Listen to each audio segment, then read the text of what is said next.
Welcome one and all to my work in progress video, and let's take a look at how it was done. Right, so the character that you're seeing on screen is TJ, and when I created TJ, I created him with three poses: front, side view, and a back pose. This was because, as the main character, he was to drive the dynamism of the animation. So I thought it wise to create various poses. And there are other characters with other poses as well. Vicky has two poses, but the rest of characters, they only have a side pose. So this is something to note as well. And all these are vector created characters. I created them in Illustrator. So let's move along. Now, in time past, making and creating videos with Cartoon Animator, I would have utilized free picks for backgrounds. So you go to free pick, you type in background for cartoons, and you have a wide array of backgrounds to choose from. But I began to notice that it limits you and your animations. The reason being, for example, this background, it's beautiful. But let's just assume you need a different angle of that same background. It is least likely that FreePix would have this. So what I did, I sought to create my own backgrounds. So not only would the style of the backgrounds be cohesive with the character, but I would be able to have various views of the background. And this shot here, which is a side shot of the front of TJ's house, there's supposed to be some interaction there. And I thought it wise to create a front view of this shot, which you would see here. And I thought to myself, this would create great dynamism in viewing the cartoon or the short that I would have made. And here you would see various Illustrator files, and I do have the front view of this house in one of them. So let me just get a minute to find it, open it, and I will be back. Right, so I found the file, and this is a front view of TJ's house, and they will be having some interactions here. So by changing the view, it creates more immersions for the viewers. So instead of having one shot of an area, now you have two shots of that same area. So it really makes an impact to the viewers. And again, all this was done in Illustrator. And here you can see the finished product that has been imported into Cartoon Animator. Right, so here is the side view of that which I would have created in Illustrator. And it may look a bit different because in the Illustrator, there were no tree shadows. Uh, there were no multiplicity of bushes or grass, but this is a shortcut. When creating your backgrounds in Illustrator or whatever uh, vector software, there's no need to create more than one of the same item, because you can easily copy and paste this within Cartoon Animator as seen here. So here I'm taking a grass, holding control and dragging will cause you to copy the item, and then you could resize and place this wherever you want, right? So there's no need to spend all that time in Illustrator creating more than one asset, where in Cartoon Animator you could just copy paste and have that asset there. Now the tree shadow is created by this same process. Control, drag, which will copy the item. Then you go to edit, you reduce the opacity, and then you go to the SVG color, I think, management, right? And here you will just reduce the brightness. So by reducing the brightness, you should get this effect. And here it is. You have your shadow. So all you need to do is place that shadow behind the bushes, and it seems as though the tree is actually creating that shadow. So this is how the shadow is created.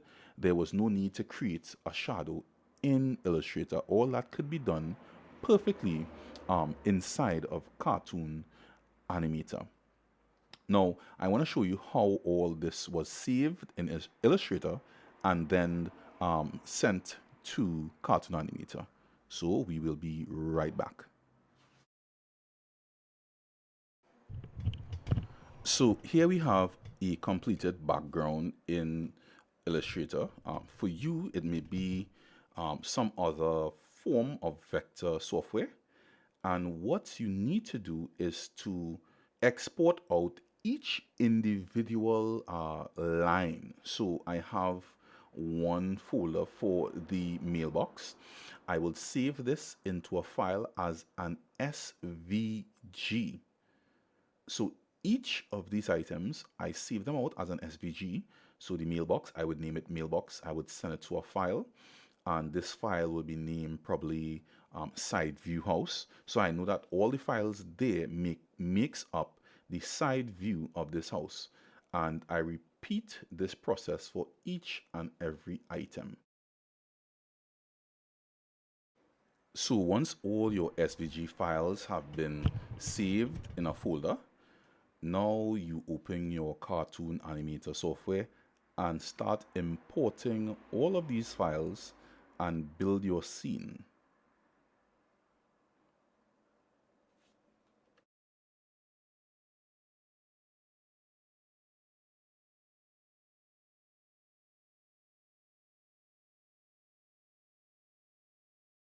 So at the end of it, this is what you have, a completed scene.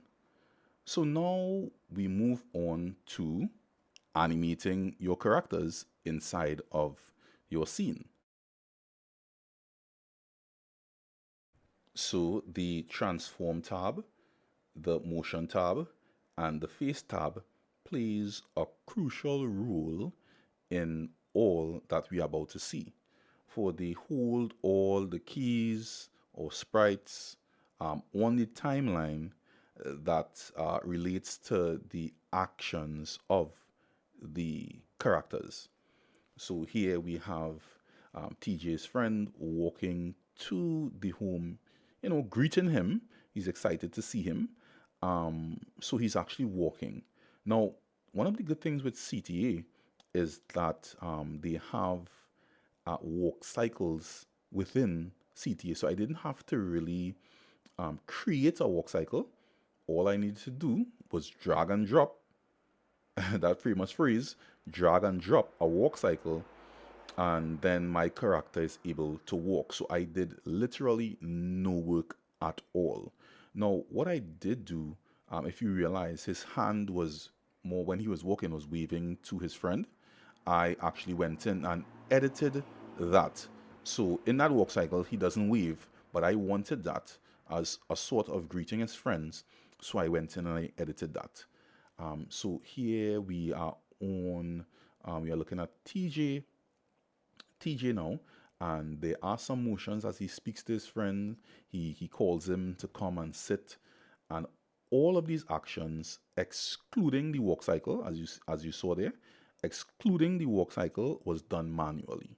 So all of the motions, all of the transforms, all of the face motions were done manually, and it's very therapeutic to do these things. It's relaxing. It takes some time, but I do this part time. I work full time, so when I come home, I may be stressed a bit.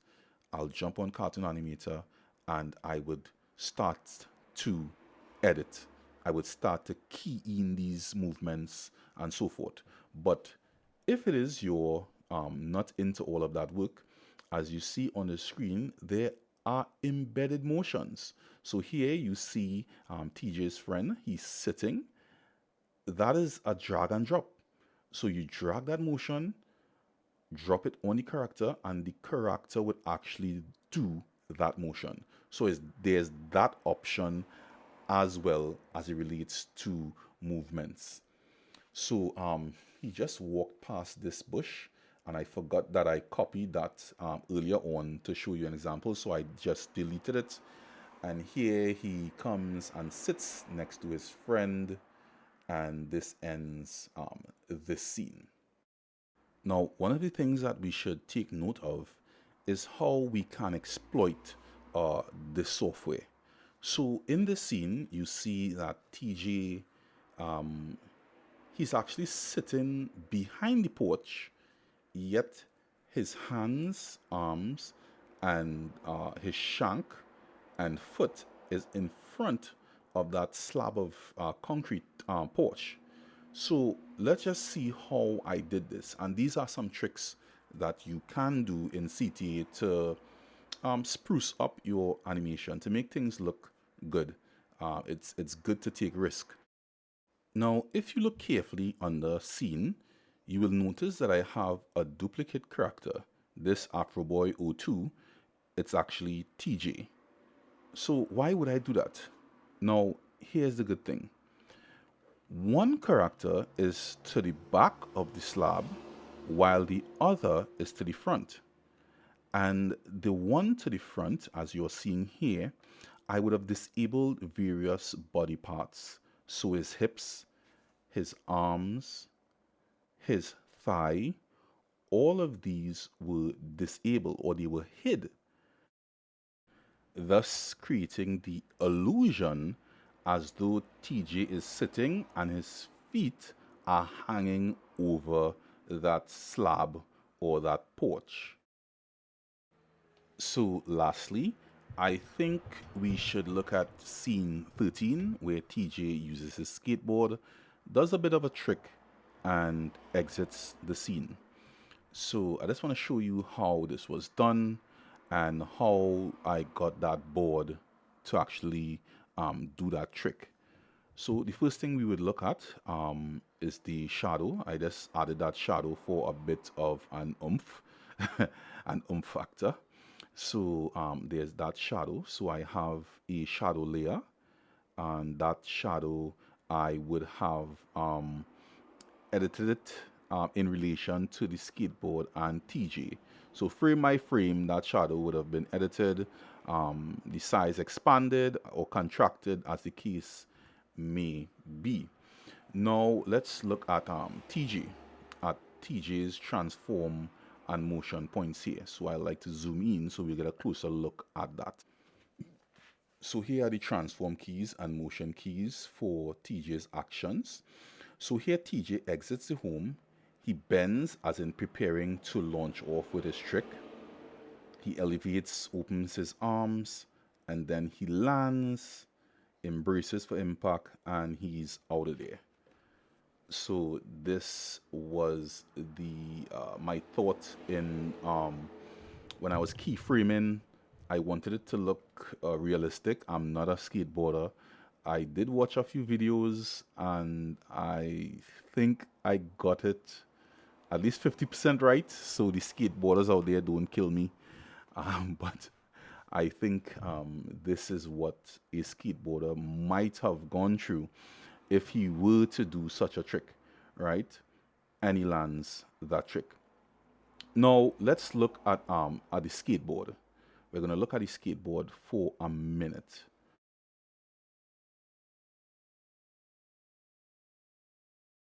So when you open the sprite key editor, you would see a lot of items actually here for the skateboard. And what I did was to actually create individual skateboards at various angles. So this is what actually allowed me to get that turn, that seeming turn, by switching the skateboard sprites at various times, creating the illusion of the skateboard actually spinning, right? We also have wheels, and we have some spin motions as well, spin 1, 2, and 3, just to create the illusion of the wheels in motion. So let's look at this. So here, when TJ exits the house, we have our first sprite enabled, where every other board sprite is disabled.